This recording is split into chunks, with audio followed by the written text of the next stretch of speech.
Good morning बच्चों, जय श्री कृष्णा। कैसे हैं सब लोग? बढ़िया हैं सब? चलिए कल का हम रिवाइज करते हैं। पहले 2 मिनट के अंदर हम कल का मैं आपको बोल के बता देता हूं, मेरे साथ रिवाइज करेंगे, आपके लिए भी अच्छा रहेगा। फिर हम आगे का पढ़ना चालू करते हैं। तो कल हमने देखा था कंपनी फंक्शन कैसे करती है। तो हमने देखा था कंपनी जो कि आर्टिफिशियल पर्सन है, खुद से काम कर नहीं सकती है। तो कंपनी के केस में 2 अथॉरिटी होती है, board of director and share holder. Board of director जो मैनेजमेंट देखते हैं, शेयर होल्डर जो ऑनर होते हैं, एंड ऑनर्स मैनेजमेंट करने वालों का अपॉइंटमेंट करते हैं, मतलब directors are appointed by shareholder. फिर हमने देखा था दोनों के पास पावर तब होते हैं कंपनी के बिहाफ पर जब वो मिलकर काम करें, है ना। मिलकर काम करने के लिए वो अपनी मीटिंग करते हैं। बोर्ड ऑफ डायरेक्टर जो मीटिंग करते हैं वो बोर्ड मीटिंग कहलाती है, उसके अलग अलग कैटेगरी नहीं होती है। शेयर होल्डर जो जनरल मीटिंग करते हैं, शेयर होल्डर जो मीटिंग करते हैं उसे जनरल मीटिंग बोलते हैं। जो हमने पढ़ा था 3 तरह की होती है, एजीएम, ईजीएम और क्लास मीटिंग, है ना। फिर दोनों ही डिसीजन अपनी अपनी मीटिंग में लेते हैं एंड मेजोरिटी से लेते हैं। वेरी गुड, दोनों ही डिसीजन अपनी अपनी मीटिंग में लेते हैं एंड मेजोरिटी से लेते हैं। मेजोरिटी से डिसीजन लेने के लिए रेजोल्यूशन पास करते हैं। तो फिर हमने देखा था रेजोल्यूशन कितनी कैटेगरी के हुए, तो हमने बोला था 2। एक तो जो बोर्ड ऑफ डायरेक्टर पास करते हैं जिन्हें बोर्ड रेजोल्यूशन कहते हैं, दूसरा जो शेयर होल्डर पास करते हैं जिन्हें जनरल मीटिंग रेजोल्यूशन कहते हैं। फिर बोर्ड ऑफ डायरेक्टर के रेजोल्यूशन में हमने 2 चीजें देखी थी कि मैक्सिमम केसेस में बोर्ड रेजोल्यूशन ऑर्डिनरी मेजोरिटी वाला होता है, मतलब 50% से ज्यादा कंसेंट वाला, जबकि 3 सेक्शन ऐसे बताए थे मैंने आपको, 186, 203 एंड डिबेंचर ट्रस्टी की अपॉइंटमेंट के रिलेशनशिप में, जिसमें board of director unanimous consent से डिसीजन लेते हैं। यूनानिमस मतलब क्या था? Consent of all the directors present at the meeting, ठीक है। फिर हमने बोला था जनरल मीटिंग रेजोल्यूशन की 3 कैटेगरी होती है, ऑर्डिनरी रेजोल्यूशन, स्पेशल रेजोल्यूशन जो सेक्शन 114 में दिए हैं, and resolution requiring special notice जो 115 में दिया है, ठीक है। फिर हमने बोला था ऑर्डिनरी रेजोल्यूशन मतलब मोर देन 50% की कंसेंट। फिर हमने पढ़ा था स्पेशल रेजोल्यूशन मतलब 75 या उससे ज्यादा की कंसेंट।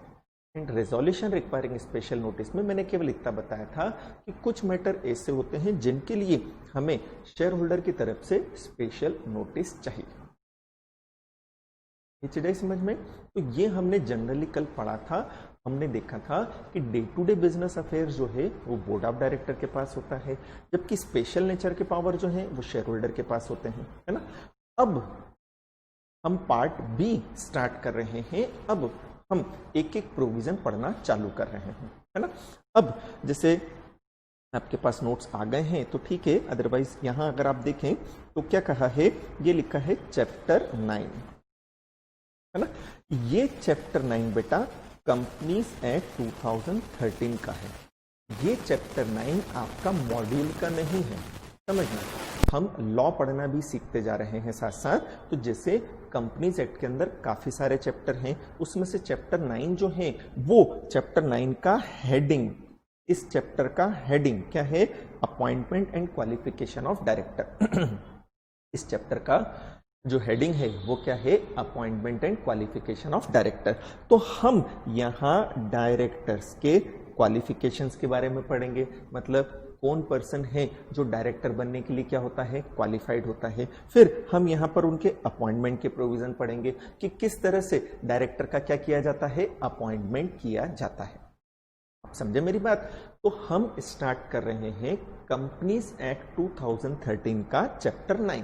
आपके मॉड्यूल का नहीं, आपके मॉड्यूल के अंदर जितनी चीजें हैं वो सब कवर होगी, बट अपन लॉ के हिसाब से पढ़ रहे हैं, है ना। तो उसके अंदर आपको चैप्टर 9 जिसका हेडिंग है appointment and qualification of director, तो as per name it is clear, here we will discuss provision regarding qualification of directors, provision regarding appointment of directors, ठीक है। इसमें हमें 2 चीज ध्यान रखनी है। एक तो बेटा हम पढ़ेंगे हर जगह कंपनीज एक्ट के सेक्शंस, जैसे इस चैप्टर में सेक्शन 149 से लेकर 172 तक हमें पढ़ना है, ठीक है। आप ये मत समझना कि हमने पहले सेक्शन 2 नहीं पढ़ा, 3 नहीं पढ़ा। मैं आपको आपके एग्जाम पॉइंट ऑफ व्यू से भी जो बेनिफिशियल है उसको ध्यान में रखते हुए बता रहा हूं। तो ये बेसिक चीज अगर हम देखते हैं तो हम एक तो पढ़ेंगे सेक्शन एंड दूसरा हम पढ़ेंगे रूल्स जो सेंट्रल गवर्नमेंट ने हर मैटर पर बनाए हैं। जितने प्रोविजंस हम पढ़ेंगे उनके ऊपर दो तरह की चीजें एप्लीकेबल होगी। बोले कौन कौन सी दो चीजें? एक तो होंगे कंपनीज एक्ट 2013 के सेक्शंस, एक तो होंगे कंपनीज एक्ट 2013 के सेक्शन। जैसे इस चैप्टर के अंदर 149 से लेकर 172 तक हमें सेक्शन पढ़ना है। एंड दूसरा होगा उस मैटर पर रूल्स जो किसने बनाए हैं? सेंट्रल गवर्नमेंट ने बनाए हैं। जैसे रूल्स का नाम है the companies appointment and qualification of director rules 2014। आपको दोनों चीजें ध्यान रखना है, आपको दोनों चीजें लर्न करना है। समझे मेरी बात? तो एक तो हर जगह मैं आपको सेक्शन के प्रोविजंस बताऊंगा, सेक्शन के प्रोविजन के साथ साथ उस मैटर पर सेंट्रल गवर्नमेंट ने जो रूल्स बनाए हैं, जो रूल्स सेंट्रल गवर्नमेंट ने बनाए हैं वो भी हम साथ साथ में पढ़ेंगे, क्योंकि हमें दोनों साइमल्टेनियसली कंप्लाई करना है। हमें ऐसा नहीं कि केवल सेक्शन कंप्लाई करना है, हमें ऐसा नहीं कि केवल रूल्स कंप्लाई करना है, हमें दोनों साथ में कंप्लाई करके कंपनी को प्रॉपर कंप्लायंस देना है। आप समझे मेरी बात? तो ये दो चीजें रहेगी।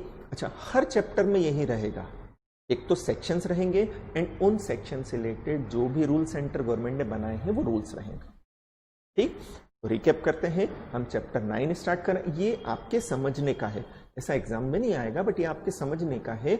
हम कंपनीज एक्ट से जितने ज्यादा फैमिलियर होंगे उतना ज्यादा अच्छा है। तो ये हमारे समझने का है कि हमने चैप्टर 9 स्टार्ट किया, जिसका नाम है appointment and qualification of director, जिसमें सेक्शन है 149 से लेकर 172 तक, एंड रूल्स हैं कौन से? जो सेंट्रल गवर्नमेंट ने बनाए हैं, companies appointment and qualification of director rules 2014।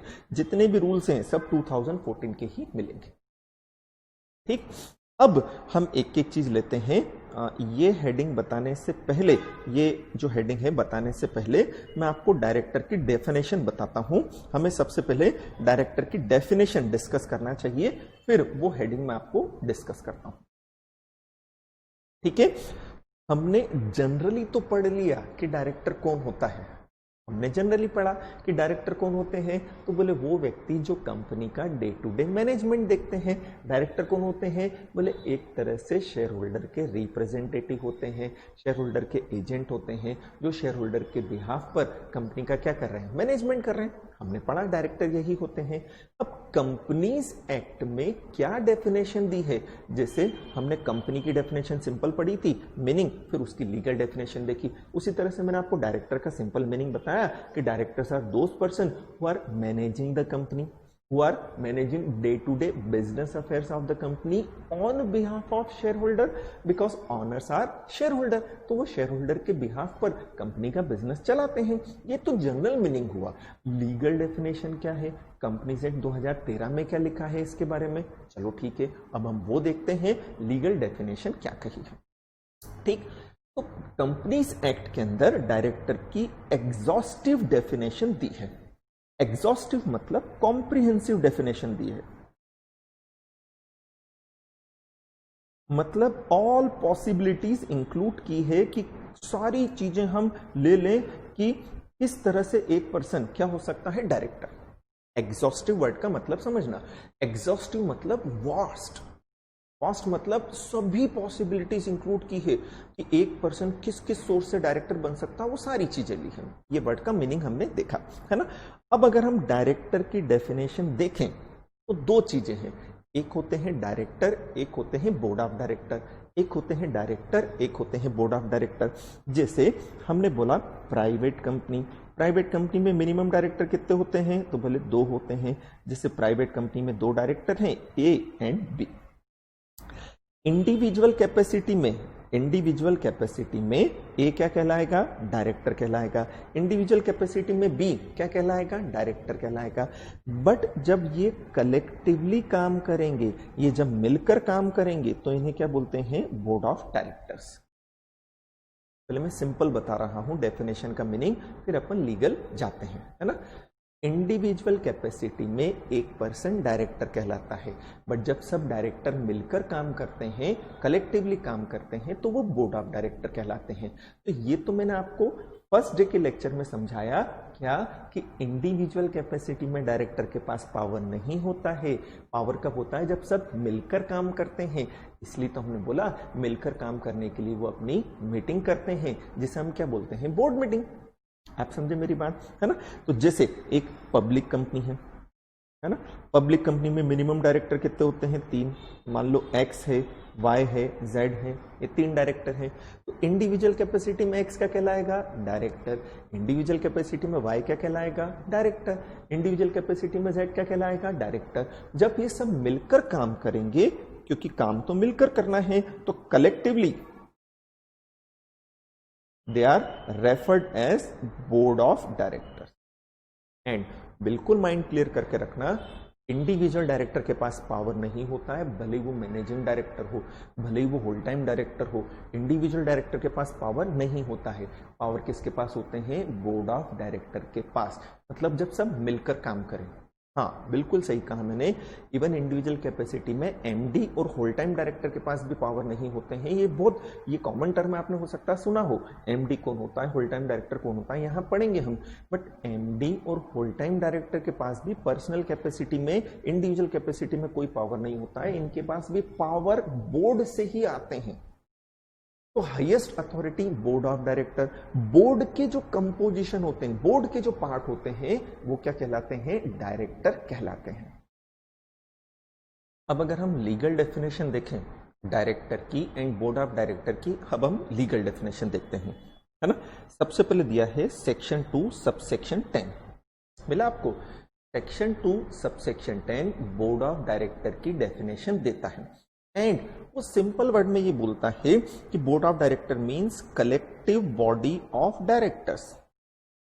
जैसा कि मैंने आपको अभी बताया, क्या इंडिविजुअल कैपेसिटी में एक पर्सन डायरेक्टर होता है, एंड जब सब मिलकर काम करते हैं वो बोर्ड ऑफ डायरेक्टर होते हैं। तो लीगल डेफिनेशन में भी ये लिखा है। बोले क्या लिखा है कि बोर्ड ऑफ डायरेक्टर मींस, अच्छा बोर्ड ऑफ डायरेक्टर्स बोलो या बोर्ड बोलो, बोर्ड ऑफ डायरेक्टर्स बोलो या बोर्ड बोलो, एक ही चीज होता है।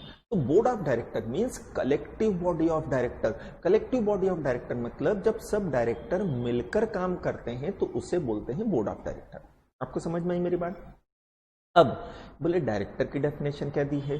तो डायरेक्टर की डेफिनेशन सेक्शन 2 सबसेक्शन 34 में दी है। डायरेक्टर की डेफिनेशन सेक्शन 2 सबसेक्शन 34 में दी है। एंड एक लाइन की डेफिनेशन बोला director means a director appointed to the board of the company. मिल गया सबको? क्या बोला है बोल के बताएं। Means a director appointed to the board of the company. मतलब अब अगर हम दोनों डेफिनेशन को कंपैरिजन करें तो बोर्ड ऑफ डायरेक्टर तो क्या हो गए? तो बोले कलेक्टिव बॉडी ऑफ डायरेक्टर, कि जब सब साथ में मिलकर काम करते हैं, है ना? एंड डायरेक्टर कौन हो गया? तो बोले जिसका अपॉइंटमेंट हुआ हो। डायरेक्टर की डेफिनेशन में क्या लिखा है? Appointed to the board of the company. Board मतलब क्या हो गया बेटा? Board of director.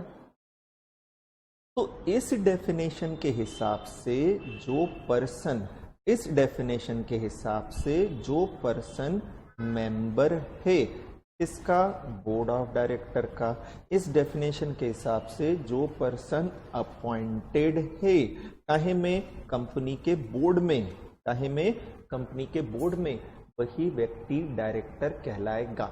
It means director होने के लिए, इट मीन्स डायरेक्टर होने के लिए बोर्ड में अपॉइंटमेंट जरूरी है। फिर से, डायरेक्टर होने के लिए बोर्ड में अपॉइंटमेंट जरूरी है। सिंपल तो हमने बोल दिया, वो व्यक्ति जो कंपनी के अंदर कंपनी का मैनेजमेंट करने के लिए, कंपनी के day to day business affairs को मैनेज करने के लिए या उन काम को करने के लिए अपॉइंट किया गया हो जो कंपनीज एक्ट के अंदर डायरेक्टर्स की ड्यूटीज बताई हैं, वो व्यक्ति डायरेक्टर कहलाता है। बट लीगल डेफिनेशन थोड़ी सी अलग है। लीगल डेफिनेशन बोलती है कि उस पर्सन का पहले तो अपॉइंटमेंट होना चाहिए, है ना? एंड अपॉइंटमेंट कहाँ होना चाहिए? बोर्ड में। तो सिंपल वर्ड में बोले कि वो पर्सन, सिंपल वर्ड में बोले कि वो पर्सन जो अपॉइंटेड है, जिसका अपॉइंटमेंट किया गया हो, काहे में? बोर्ड में। जब उसका अपॉइंटमेंट करेंगे तो वो मेंबर बन जाएगा। काहे का मेंबर बन जाएगा? बोर्ड का। को डिफरेंस समझ में आया? चले कंक्लूड करते हैं, है ना। फिर मैं इसका प्रैक्टिकल क्वेश्चन कराता हूं आपको। तो हमने बोला कि सेक्शन 2 सबसेक्शन 10 बोलता है कि जब सब डायरेक्टर मिलकर काम करते हैं तो वो बोर्ड ऑफ डायरेक्टर कहलाते हैं, कलेक्टिव बॉडी ऑफ डायरेक्टर्स, है ना। फिर दूसरा, बोर्ड के अंदर क्या डायरेक्टर की डेफिनेशन में क्या लिखा है? तो बोले वो व्यक्ति जो अपॉइंट हुआ हो बोर्ड में।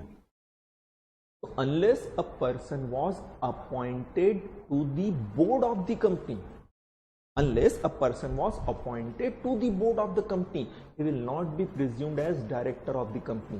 So for becoming director of the company you must be appointed to the board. अब कंपनी क्या करती? अच्छा, नॉर्मली जैसे कंपनी बोल रही है कि शर्मा जी हैं, वर्मा जी हैं, चोपड़ा जी हैं, ये हमारे क्या हैं? डायरेक्टर। अब इस डेफिनेशन के हिसाब से देखें, अगर कंपनी बोलती है कि शर्मा जी, वर्मा जी, चोपड़ा जी ये हमारे क्या हैं? डायरेक्टर। अगर ये हमारे डायरेक्टर हैं तो हम क्या मानेंगे? ये बोर्ड के मेंबर हैं। बोर्ड के मेंबर है मतलब इनका अपॉइंटमेंट काय में हुआ है? बोर्ड में। नहीं क्या? बिल्कुल सही। अभी तो आपने बताया कि जो व्यक्ति अपॉइंट हुआ है बोर्ड में वो डायरेक्टर कहलाता है। अब अगर कोई कंपनी ये क्लेम कर रही है कि ये व्यक्ति हमारे डायरेक्टर हैं, अगर कोई कंपनी ये क्लेम करती है कि ये व्यक्ति हमारे डायरेक्टर हैं, इट मीन्स इनका अपॉइंटमेंट काय में हुआ होगा? बोर्ड में। ठीक है। अब एक जनरल पर्सन जो है, एक लेमैन जो है, एक जनरल मैन जो है, वो तो यही समझेगा कि अगर कंपनी के शर्मा जी, वर्मा जी, चोपड़ा जी डायरेक्टर हैं, जैसा कि कंपनी खुद बोल रही है कि हमारे ये डायरेक्टर हैं, तो आप और मैं तो यही समझेंगे ना कि ये बोर्ड के मेंबर होंगे। और अगर ये बोर्ड के मेंबर हैं तो इनके पास डिसीजन मेकिंग पावर है। क्यों? हमने स्टार्टिंग में इसलिए तो पढ़ा था कि बोर्ड ऑफ डायरेक्टर्स मिलकर काम करते हैं या डायरेक्टर्स मिलकर काम करते हैं तो वो कंपनी के बिहाफ पर डिसीजन लेते हैं। तो बोर्ड के अंदर डायरेक्टर होते हैं। जब बोर्ड के अंदर डायरेक्टर हैं तो उस डायरेक्टर के पास डिसीजन मेकिंग पावर है। तो अगर कंपनी ये कहती है कि हमारे डायरेक्टर्स हैं, हमारे डायरेक्टर्स हैं, मेंबर हैं, अगर ये बोर्ड के मेंबर हैं तो इनके पास वही पावर है, वही राइट्स हैं जो किसके पास होते हैं? डायरेक्टर। समझे मेरी बात? अब कंपनीज क्या करती थी कि शेयर होल्डर को या यूं कहो जनरल पब्लिक को मिसगाइड करने के पर्पज से कंपनी ये हो सकता है कि किसी को मिसगाइड करने के पर्पज से क्या करे कि जैसे हमने बोला कि 3 जने डायरेक्टर थे, शर्मा जी, वर्मा जी, चोपड़ा जी। अब कंपनी के अंदर भल्ला जी भी थे, कंपनी के अंदर भल्ला जी भी काम करते थे, है ना। भल्ला जी जो हैं मान लो वो क्या है? मार्केटिंग मैनेजर हैं। मार्केटिंग देखते हैं, मार्केटिंग डिपार्टमेंट देखते हैं, है ना। कंपनी ने भल्ला जी का डेजिग्नेशन, कंपनी ने भल्ला जी का डेजिग्नेशन काहे का दे दिया? डायरेक्टर का। क्या बोला? डायरेक्टर। कंपनी क्या बोल रही है? भल्ला जी क्या है? समझना वापस से, इस पे प्रैक्टिकल क्वेश्चन आता है, ध्यान से समझें। मैं आपको बताता जाऊंगा कौन कौन से पॉइंट पर प्रैक्टिकल क्वेश्चन आए हैं एग्जाम में, हम उस एंगल से उन्हें प्रिपेयर करते जाएंगे। तो हमने बोला कि नॉर्मली तो कंपनी के 3 डायरेक्टर थे, नॉर्मली तो ये कंपनी में 3 डायरेक्टर थे, है ना। क्यों? क्योंकि ये बोर्ड के मेंबर हैं।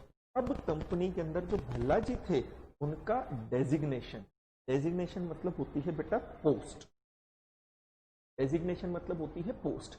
तो बोले वो थे मार्केटिंग के और उनकी पोस्ट का नाम क्या दे दिया? बोले ये तो कौन है? Director marketing. कॉमनली कंपनीज ये प्रैक्टिसेस एडॉप्ट करती, जैसे मैं किसी कंपनी का कंपनी सेक्रेटरी हूं, अब मेरा काम तो लॉ देखने का है, तो मेरा डेजिग्नेशन कंपनी ने कर दिया क्या? बोले डायरेक्टर लीगल। मैं किसी डिपार्टमेंट का हेड था तो मेरा नाम दे दिया उन्होंने डायरेक्टर लीगल। फिर मान लो कोई व्यक्ति प्रोडक्शन देख रहा है तो उसकी पोस्ट क्या कर दी? Director production. आप समझे मेरी बात? कोई व्यक्ति सेल्स देखता है तो उसका नाम रख दिया डायरेक्टर सेल्स। क्यों? उस व्यक्ति को मोटिवेट करने के लिए, उस व्यक्ति को यह बताने के लिए और तेरी पोजीशन तो डायरेक्टर वाली है। अब होता क्या है कि जनरल पब्लिक तो यही समझेगी ना कि भल्ला जी की अगर डेजिग्नेशन क्या है, डायरेक्टर, भल्ला जी की अगर डेजिग्नेशन क्या है, डायरेक्टर, तो डायरेक्टर मतलब तो ये बोर्ड के मेंबर होंगे, डायरेक्टर मतलब तो इनका अपॉइंटमेंट काय में हुआ होगा, बोर्ड में हुआ होगा, जबकि आपने इसे बोर्ड में अपॉइंट किया ही नहीं, आपने इसे बोर्ड में अपॉइंट किया ही नहीं, बिना बोर्ड में इन्हें अपॉइंट किए केवल इनका डेजिग्नेशन हो सकता है लोगों को मिसगाइड करने के लिए, हो सकता है इन्हें मोटिवेट करने के लिए इनका डेजिग्नेशन दे दिया, तो बोले डायरेक्टर सेल्स है, मतलब सेल्स का पूरा डायरेक्शन तेरा है, सब कुछ तू देखेगा, तो डायरेक्टर मार्केटिंग है, तो डायरेक्टर प्रोडक्शन है, तो डायरेक्टर एचआर है, तो डायरेक्टर अकाउंट है, तो डायरेक्टर लीगल है, ऐसे डेजिग्नेशन देना कंपनी में बहुत कॉमन हुआ करता था। ठीक, अब क्या होगा बेटा कि अगर इस तरह से डेजिग्नेशन आपने दे रखा है जबकि वो व्यक्ति एक्चुअली डायरेक्टर नहीं है, क्योंकि एक्चुअल डायरेक्टर होने के लिए तो बोलो क्या, बोर्ड में अपॉइंट होना जरूरी है, वो बोर्ड में अपॉइंट नहीं हुआ है, बिना बोर्ड में अपॉइंट हुआ आपने उसका डेजिग्नेशन काय का दे दिया है, डायरेक्टर का, तो लोग तो मिसगाइड होंगे ना। मैं अगर एक जनरल पर्सन हूं, मैं किसी कंपनी में जाता हूं और वहां केबिन पे लिखा है डायरेक्टर सेल्स, तो मैं तो ये समझूंगा कि ये व्यक्ति कंपनी का डायरेक्टर है, नहीं क्या? आप खुद सोचो, आप किसी कंपनी के अंदर गए, डायरेक्टर मार्केटिंग, तो आप तो यही समझोगे ना कि ये व्यक्ति कंपनी का डायरेक्टर है, और अगर ये व्यक्ति कंपनी का क्या है, डायरेक्टर, तो इसके पास वो सारे पावर्स होंगे, इसके पास वो सारे राइट्स होंगे जो किसके पास होते हैं, डायरेक्टर के पास, इसकी कंपनी में पोजीशन तो डायरेक्टर की है, ये तो डिसीजन मेकिंग अथॉरिटी है, हम यही समझेंगे ना, क्योंकि हम तो जनरल पर्सन है, हम तो यही मानेंगे ना, क्योंकि कंपनी बोल रही है ये डायरेक्टर है, हम जाकर चेक थोड़ी करेंगे आरओसी के पास कि ये एक्चुअली डायरेक्टर है या नहीं, जब कंपनी खुद बोल रही है। अच्छा, आप लोगों ने से कितने लोग, अच्छा रिलायंस कंपनी का मैनेजिंग डायरेक्टर कौन है, मुकेश अंबानी, क्यों? कंपनी खुद बोल रही है ना, आपने कभी जाकर चेक कर लिया क्या एक्चुअली मुकेश अंबानी डायरेक्टर है या नहीं? नहीं, मेरी बात, अनिल अंबानी डायरेक्टर है, आपने कभी चेक किया क्या जाकर कि एक्चुअली अनिल अंबानी डायरेक्टर है कि नहीं? नहीं ना, जब कंपनी खुद बोल रही तो हम मान लेंगे ना। बट यहां क्या हो रहा है, कंपनी बोल रही है कि भल्ला जी हमारे डायरेक्टर हैं, बट एक्चुअली वो बोर्ड के मेंबर नहीं हैं। तो ऐसी सिचुएशन में लोग मिसगाइड होंगे, हो सकता है कंपनी का पर्पस मेलाफाइड नहीं हो, कंपनी बैड इंटेंशन से ऐसा नहीं कर रही हो, बट फिर भी लोगों में कंफ्यूजन तो हो रहा है ना। तो फिर ऐसी सिचुएशन के अंदर, ऐसी सर्कमस्टेंसेस के अंदर जो हमारा डिपार्टमेंट ऑफ कंपनी अफेयर्स है, जिसे प्यार से हम बोलते हैं dosa, department of company affairs, जो कि 2006 से क्या बन गया, मोसा, मिनिस्ट्री ऑफ कॉर्पोरेट अफेयर्स। 2006 के पहले क्या होता था, department of company affairs dosa, 2006 से वो क्या बन गया, मिनिस्ट्री ऑफ कॉर्पोरेट अफेयर्स, मतलब मोसा। इन्होंने नोटिफिकेशन इशू किया, इन्होंने क्लेरिफिकेशन इशू किया। बोले क्या क्लेरिफिकेशन इशू किया? तो बोले अगर आप किसी पर्सन का डेजिग्नेशन डायरेक्टर का देना चाहते हो, अगर आप किसी पर्सन का डेजिग्नेशन डायरेक्टर का देना चाहते हो, then he must be member of the board, he must be appointed to the board of the company. Unless he was appointed to the board of the company, you cannot designate him as a director of the company, because it will create confusion among the persons, among the people, among the citizen, among the shareholders. समझे मेरी बात? तो ये आपको ध्यान रखना है, exam में क्वेश्चन इस तरह से आता है, इसके ऊपर क्या या तो प्रैक्टिकल सिचुएशन बना के दे देंगे कि कंपनी है, उन्होंने भल्ला जी जो अकाउंट्स का काम देखते थे, जो कंपनी के एम्प्लॉय हैं, उनका डेजिग्नेशन दे दिया है डायरेक्टर अकाउंट्स, बट उन्हें बोर्ड में अपॉइंट नहीं किया है, क्या कंपनी का ये एक्शन वैलिड है? हम आंसर कैसे लिखेंगे? हम सबसे पहले लिखेंगे डायरेक्टर की डेफिनेशन, सेक्शन 2 सबसेक्शन 34 बोलता है director means a director appointed to the board of the company. फिर हम लिखेंगे बोर्ड की definition, board means collective body of the director.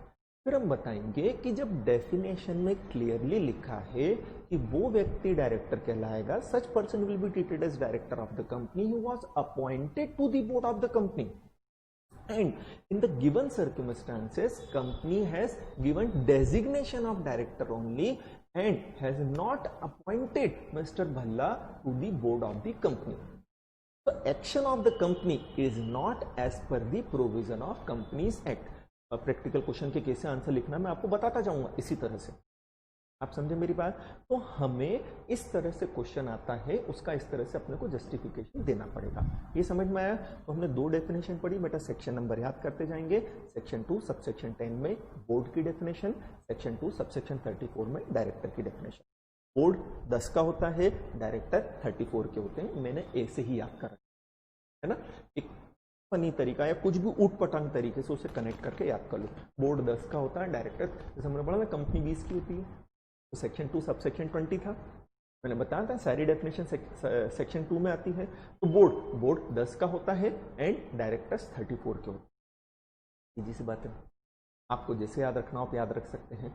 बोल दिया बोर्ड वो होगा जो कि कलेक्टिव बॉडी ऑफ डायरेक्टर है, डायरेक्टर होगा जिसका अपॉइंटमेंट बोर्ड में हुआ हो। अगर आप किसी व्यक्ति का डेजिग्नेशन डायरेक्टर दे रहे हैं तो ये इंश्योर करें कि वो बोर्ड में अपॉइंटेड है। अगर वो व्यक्ति बोर्ड में अपॉइंटेड नहीं है, आप उसका डेजिग्नेशन डायरेक्टर न दें। ये चीज हुई क्लियर? आगे देखते हैं अपन। अब हम पढ़ रहे हैं डायरेक्टर्स की कैटेगरी, है ना, कि डायरेक्टर्स कितने तरह के होते हैं। तो डायरेक्टर्स तो बेटा वैसे बहुत सारे तरह के होते हैं, जैसे MD managing director, WTD full time director, फिर nominee director, professional director, internal director, external director, interested director, independent director, woman director, additional director, alternate director. तो भांति भांति और भिन्न भिन्न प्रकार के हमारे पास क्या है, डायरेक्टर हैं। अलग अलग कैटेगरी के हमारे पास क्या है, डायरेक्टर। बट ब्रॉडली उन्हें दो कैटेगरी के अंदर हम डिवाइड करके पढ़ेंगे। उन सबको ब्रॉडली हम दो कैटेगरी में डिवाइड करके पढ़ेंगे। आगे हमें बहुत सारे कैटेगरी के डायरेक्टर मिलेंगे, बट वो दो कैटेगरी में आएंगे। आगे हमें बहुत सारे डायरेक्टर्स पढ़ने को मिलेंगे, बट वो दो कैटेगरी में आएंगे, या तो डायरेक्टर एग्जीक्यूटिव होगा या डायरेक्टर नॉन एग्जीक्यूटिव होगा। तो जितनी भी तरह के डायरेक्टर होते हैं उन्हें हमने दो पार्ट में डिवाइड किया। एग्जीक्यूटिव डायरेक्टर होते हैं एंड नॉन एग्जीक्यूटिव डायरेक्टर होते हैं। एग्जीक्यूटिव डायरेक्टर होते हैं एंड नॉन एग्जीक्यूटिव डायरेक्टर होते हैं। अब बोले एग्जीक्यूटिव डायरेक्टर में कौन आएगा, हम देख लेते हैं। नॉन एग्जीक्यूटिव में कौन आएगा, हम देख लेते हैं। ठीक है, तो जितने डायरेक्टर मैं बताऊं मैं आपको, भांति भांति और भिन्न भिन्न प्रकार के अलग अलग कैटेगरी के डायरेक्टर्स हम पढ़ेंगे, बहुत सारे पढ़ेंगे, बट सब इन दो कैटेगरी में आएंगे। जैसे आपने कंपनीज पढ़ी है ना, बहुत सारी होती हैं, government company, small company, holding company, subsidiary company, ये कंपनी वो कंपनी, बट आती दो कैटेगरी में है, पब्लिक या प्राइवेट। दो के बाहर जाएगी नहीं, या तो कंपनी प्राइवेट होगी या पब्लिक होगी। प्राइवेट होने के साथ साथ उसकी बहुत कैटेगरी होती है, पब्लिक होने के साथ साथ उसकी बहुत कैटेगरी होती है। उसी तरह से डायरेक्टर दो ही तरह के होते हैं, या तो एग्जीक्यूटिव डायरेक्टर होता है या नॉन एग्जीक्यूटिव डायरेक्टर होता है। अब बोले किस डायरेक्टर को हम एग्जीक्यूटिव मानेंगे, बोले वो डायरेक्टर जो कंपनी के होल टाइम एम्प्लॉयमेंट में होता है। वो डायरेक्टर जो कंपनी के होल टाइम एम्प्लॉयमेंट में होता है। बोले होल टाइम एम्प्लॉयमेंट में होता है मतलब क्या, बोले वो डायरेक्टर जो कंपनी को अपना फुल टाइम डिवोट कर रहा है, जो 10 से लेकर 6 जो भी कंपनी के बिजनेस आवर्स है, जो भी कंपनी के वर्किंग आवर्स है, पूरा टाइम कंपनी में रहता है, अपना पूरा टाइम कंपनी को डिवोट कर रहा है। कंपनी का होल टाइम एम्प्लॉय है, वो कंपनी का होल टाइम एम्प्लॉय है। तो जब ऐसा कोई पर्सन जो कंपनी का होल टाइम एम्प्लॉय होता है, जो कंपनी के होल टाइम मतलब पूरा टाइम एम्प्लॉयमेंट में होता है, जो पूरा टाइम एक ही कंपनी को दे रहा है, सारा टाइम उसी को दे रहा है, एंड वो कंपनी के पूरा टाइम डिवोट करने के कारण कंपनी के डे टू डे वर्किंग से कनेक्टेड होता है, डायरेक्टर एग्जीक्यूटिव डायरेक्टर कहलाता है। बोले नॉन एग्जीक्यूटिव क्या, बोले इसका उल्टा कर लो, जो होल टाइम एम्प्लॉयमेंट में नहीं होता है, जो पार्ट टाइम डायरेक्टर होता है, जो होल टाइम एम्प्लॉयमेंट में नहीं होता है, जो पार्ट टाइम डायरेक्टर होता है। बोले पार्ट टाइम डायरेक्टर मतलब क्या, बोले पार्ट टाइम डायरेक्टर जो कंपनी को पूरा टाइम डिवोट नहीं कर रहा है, वो कंपनी में पूरे टाइम अवेलेबल नहीं है, वो कंपनी में पूरे time day to day business affair से कनेक्टेड नहीं है। तो बोले फिर क्या, बोले वो तो केवल बोर्ड मीटिंग अटेंड करने आता है। जब भी कंपनी में बोर्ड मीटिंग होती है ना, जैसे साल की कम से कम 4 बोर्ड मीटिंग होती है, तो हो सकता है कंपनी में वो 4 बार ही आए साल भर में, हो सकता है कंपनी ने साल भर में 10 मीटिंग की है, तो केवल वो बोर्ड मीटिंग में ही आता है। एंड जो मैटर बोर्ड मीटिंग में डिस्कस होते हैं, जो मैटर बोर्ड मीटिंग में डिस्कस होते हैं, वो केवल उन्हीं में पार्टिसिपेट करता है और किसी में नहीं।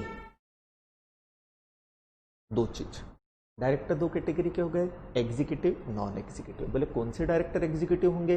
बोले जो कंपनी के होल टाइम एम्प्लॉयमेंट में। बोले इसका मतलब क्या? बोले इसका मतलब ये जो पूरा टाइम कंपनी को देते हैं, एक ही कंपनी में रहते हैं पूरा टाइम मतलब वर्किंग आवर्स, वहीं सोते होते नहीं, 24 घंटे नहीं, पूरा टाइम मतलब वर्किंग आवर्स वो वहीं रहते हैं। जबकि नॉन एग्जीक्यूटिव डायरेक्टर, बोले यार ये होल टाइम एम्प्लॉयमेंट में नहीं होता। बोले होल टाइम एम्प्लॉयमेंट में नहीं होता मतलब? बोले ये पार्ट टाइम एम्प्लॉयमेंट में होता है। बोले इसका मतलब क्या? तो बोले ये पूरा टाइम कंपनी में नहीं रहता है, ये तो कंपनी में केवल तब आता है जब क्या होती है, बोर्ड मीटिंग।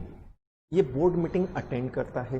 तो बोर्ड मीटिंग में जिन बिजनेस को ट्रांजैक्ट करने के लिए बोर्ड मीटिंग आपने बुलाई थी, जिन बिजनेस को ट्रांजैक्ट करने के लिए आपने बोर्ड मीटिंग बुलाई थी, ये केवल उन बिजनेस में पार्टिसिपेट करता है, बाकी पूरा टाइम कंपनी में क्या हो रहा है इसे मालूम ही नहीं है। क्यों नहीं मालूम है? ये कंपनी में पूरे टाइम अवेलेबल ही नहीं है। क्यों नहीं है? क्योंकि ये तो नॉन एग्जीक्यूटिव डायरेक्टर है, ये तो केवल बोर्ड मीटिंग अटेंड करेगा और बोर्ड मीटिंग में ही जो काम होते हैं वो करेगा। मेजर डिफरेंस समझ में आया? फिर क्या? क्योंकि ये कंपनी में फुल टाइम डिवोट करता है ना, पूरे टाइम कंपनी में रहता है ना, तो he is well aware with day to day working of the company, day to day business affairs of the company, day to day state of affairs of the company. Company में क्या हो रहा है इन्हें सब नॉलेज होता है, पूरा 100% नॉलेज होता है। जबकि यार नॉन एग्जीक्यूटिव डायरेक्टर तो पूरा टाइम नहीं रहता है ना। बोले हाँ यार वो तो नहीं रहता है, वो तो केवल कब आता है? बोले जब बोर्ड मीटिंग होती है। तो जब वो केवल बोर्ड मीटिंग में आ रहा है, वो जब केवल बोर्ड मीटिंग में आ रहा है, तो जो बोर्ड मीटिंग में जो चीजें आपने उसके सामने रख दी हैं, बोर्ड मीटिंग में जो मैटर्स आपने उसके सामने रख दिए हैं, बोर्ड मीटिंग में जो डॉक्यूमेंट, बोर्ड मीटिंग में जो इंफॉर्मेशन आपने उसके सामने रखी है, उससे तो केवल उसी का नॉलेज रहेगा। दूसरा समझ में आया? तीसरा, MD and whole time director जो होते हैं नॉर्मली एग्जीक्यूटिव डायरेक्टर की कैटेगरी में आते हैं। एमडी मतलब managing director, whole time director, WTD मतलब होल टाइम डायरेक्टर। तो एग्जीक्यूटिव डायरेक्टर को एमडी और होल टाइम डायरेक्टर जो है नॉर्मली वो एग्जीक्यूटिव डायरेक्टर की कैटेगरी में आते हैं। जबकि एमडी और होल टाइम डायरेक्टर को छोड़कर जितने भी डायरेक्टर होते हैं, एमडी और होल टाइम डायरेक्टर को छोड़कर जितने भी डायरेक्टर होते हैं, सब वो किस कैटेगरी में आते हैं? Non executive director. Normally non executive director professional director होता है या नॉमिनी? नॉर्मली, है ना। मेन क्राइटेरिया पहले वाला है। क्या वो आपका होल टाइम एम्प्लॉय है? बोले हाँ, तो वो एग्जीक्यूटिव है। क्या वो आपका होल टाइम एम्प्लॉयमेंट में है? नहीं, वो तो हमारे पार्ट टाइम एम्प्लॉयमेंट में है, तो वो नॉन एग्जीक्यूटिव। मेन क्राइटेरिया ये है। तो नॉर्मली जो एमडी और होल टाइम डायरेक्टर होते हैं वो एग्जीक्यूटिव डायरेक्टर होते हैं। अब एमडी क्या होता है, होल टाइम डायरेक्टर, सब इस चैप्टर में पढ़ाऊंगा मैं, है ना। तो एमडी और होल टाइम डायरेक्टर को छोड़कर जितने भी डायरेक्टर वो नॉन एग्जीक्यूटिव डायरेक्टर कहलाते हैं। फिर क्योंकि ये पूरा टाइम कंपनी में रहता है, that is why he is connected with day to day business affairs of the company. ठीक है। जबकि ये तो केवल उन मैटर्स में कंसर्न रहता है जो इसके सामने मीटिंग के अंदर रख दिए हैं। जो इंफॉर्मेशन मीटिंग में नॉन एग्जीक्यूटिव डायरेक्टर के सामने रखी है वही उसे मालूम है, वो भी केवल उतनी मालूम है जो डॉक्यूमेंट्स के अंदर आपने बता दी है। बाकी तो वो रोज आता नहीं है तो उसे मालूम नहीं है। आप समझे मेरी बात? अच्छा, एग्जीक्यूटिव डायरेक्टर को इनसाइड या इंटरनल डायरेक्टर भी कहते हैं। क्यों कहते हैं? Because he is internally connected to the day to day working of the company. नाम से समझो, रटने की जरूरत नहीं है। इनसाइड डायरेक्टर क्या? जिसे इनसाइड इंफॉर्मेशन हो। इनसाइड इंफॉर्मेशन किसको होगी? जो इंटरनली काम करता हो डेली बेसिस पर। वो कौन सा डायरेक्टर होता है? बोले वो एग्जीक्यूटिव डायरेक्टर होता है। जबकि नॉन एग्जीक्यूटिव डायरेक्टर को आउटसाइड या एक्सटर्नल डायरेक्टर भी कहा जाता है। बोले ना आउटसाइड डायरेक्टर को कहते हैं? बोले पूरा टाइम कंपनी में अवेलेबल ही नहीं होते। जब भी कंपनी में पूरे टाइम अवेलेबल नहीं है, जब भी कंपनी में पूरे टाइम अवेलेबल नहीं है, ये तो बाहर के हो गए ना। इन्हें इंटरनल बिजनेस का, इंटरनल मैनेजमेंट का नॉलेज थोड़ी है ज्यादा। इन्हें तो केवल वही बात मालूम है जो आपने बोर्ड मीटिंग में इनके सामने रखी है। बाकी इन्हें कंपनी की डिटेल इंफॉर्मेशन नहीं है। जितनी डिटेल इंफॉर्मेशन किसके पास होती है? बोले एग्जीक्यूटिव डायरेक्टर के पास। आप समझ रहे हो मेरी बात? फिर क्योंकि ये कंपनी में होल टाइम डिपेंडेंट है, ये कंपनी में होल टाइम वर्किंग कर रहा है, तो ये अपने ब्रेड एंड बटर के लिए, अपनी लाइवलीहुड के लिए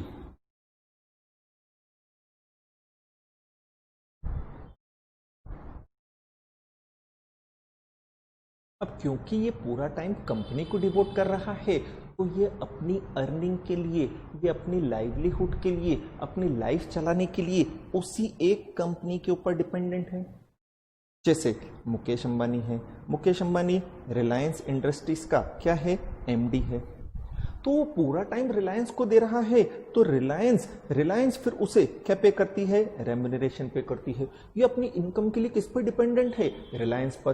क्यों? जब ये पूरा काम एक ही कंपनी में कर रहा है तो इसी कंपनी से तो सब कुछ मिलेगा। टाटा कंपनी से कुछ दे देगी क्या? नहीं, उसके लिए कुछ नहीं कर रहा है। तो जो होल टाइम एम्प्लॉय होते हैं,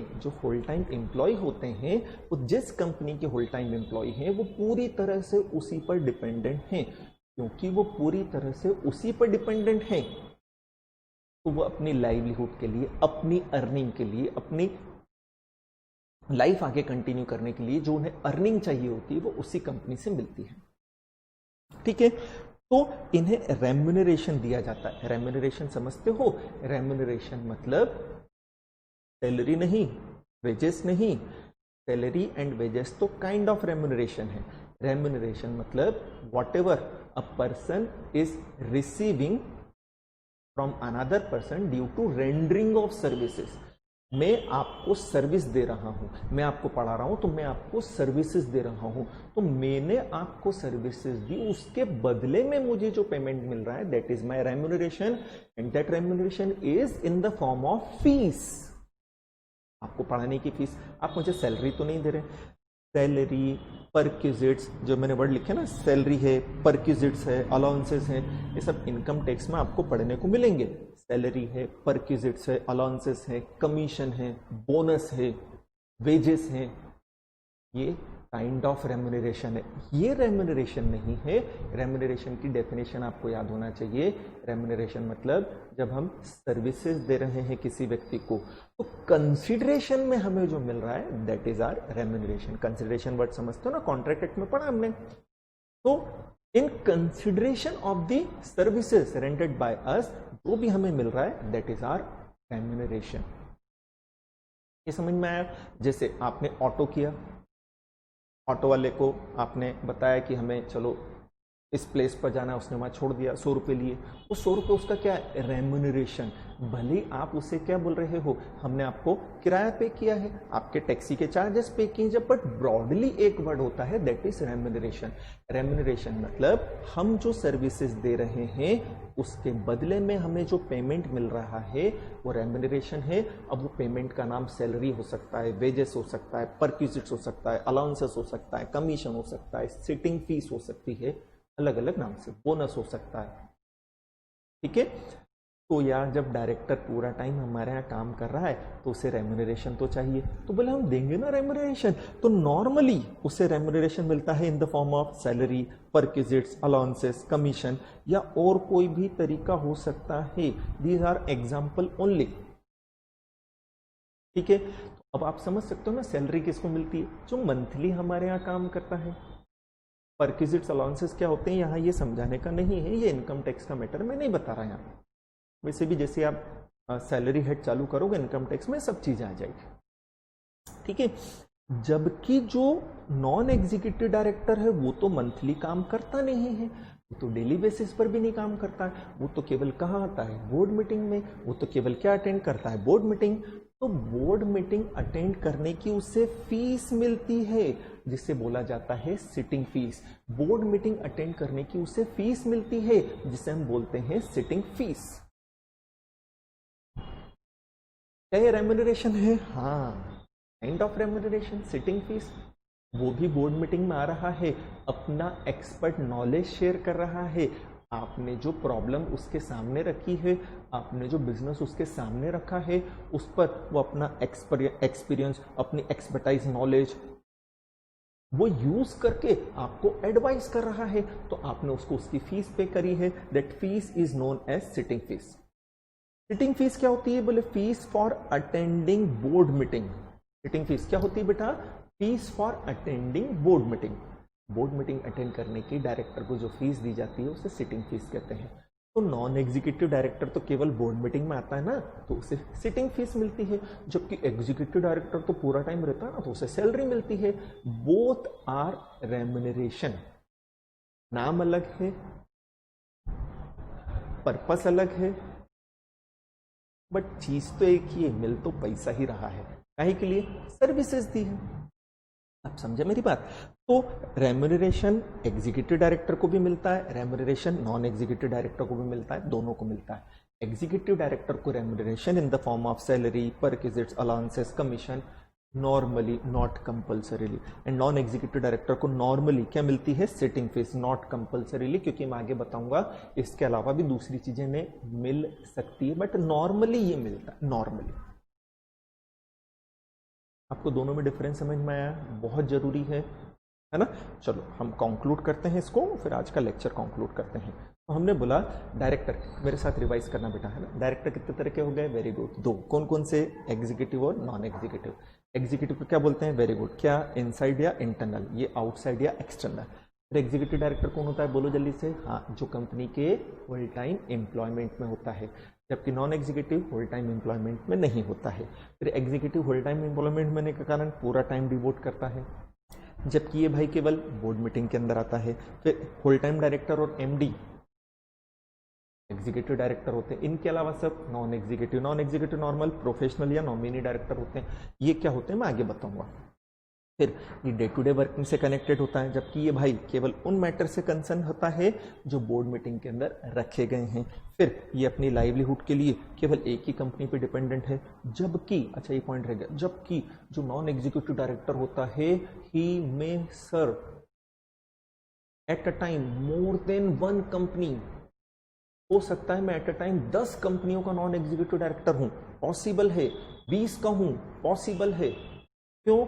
मेरे को पूरा टाइम एक कंपनी को तो देना नहीं है, मैं तो केवल बोर्ड मीटिंग अटेंड करने जाता हूं। मैं साल की 365 बोर्ड मीटिंग तो बहुत आराम से अटेंड कर सकता हूं, एक एक दिन अगर एक एक कंपनी की भी मीटिंग हो तो जो नॉन एग्जीक्यूटिव डायरेक्टर होते हैं they may serve at a time more than one company, simultaneously they are providing their services to more than one company. आप समझे?